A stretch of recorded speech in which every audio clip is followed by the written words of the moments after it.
The gentleman from Texas is recognized. Mr. Speaker, I yield myself such time as I may consume. The gentleman is recognized.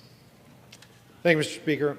This January 15th, 2022, tragedy struck a community in my home state of Texas. A terrorist held 4 people hostage at a Jewish synagogue for 11 hours.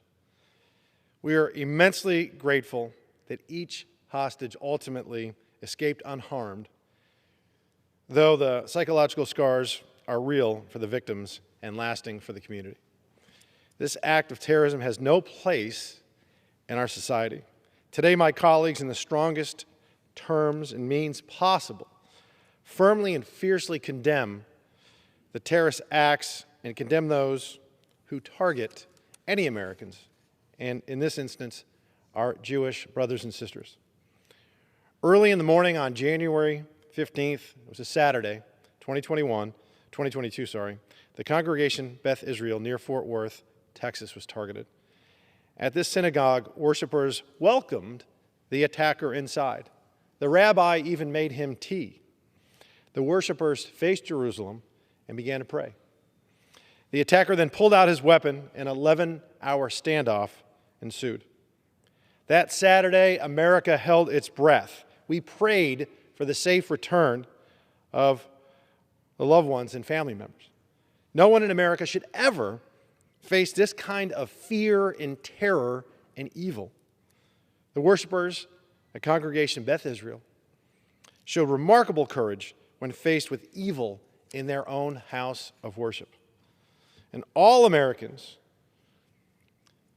rose to the occasion when our sisters and brothers face this kind of adversity. The 4 hostages, including the rabbi, battled their attacker. Later, the hostages were able to escape, and the FBI hostage rescue team secured the synagogue. Americans as one rushed in support of Congregation Beth Israel. Christians, Jews, Muslims, Hindus, Americans of all faiths, and others prayed for the Texas community and for those victims this past January.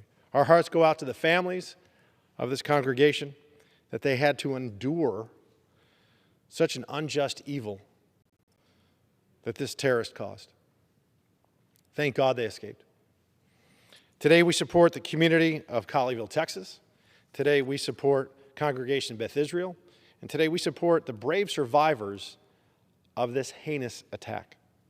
We applaud the bravery of Congregation Beth Israel, the survivors, and our heroes in blue, Texas law enforcement. As patriotic, freedom-loving Americans, we condemn the evil and the darkness of anti-Semitism. And we will fight hate and bigotry and anti-Semitism. Mr. Speaker, I reserve the balance of my time.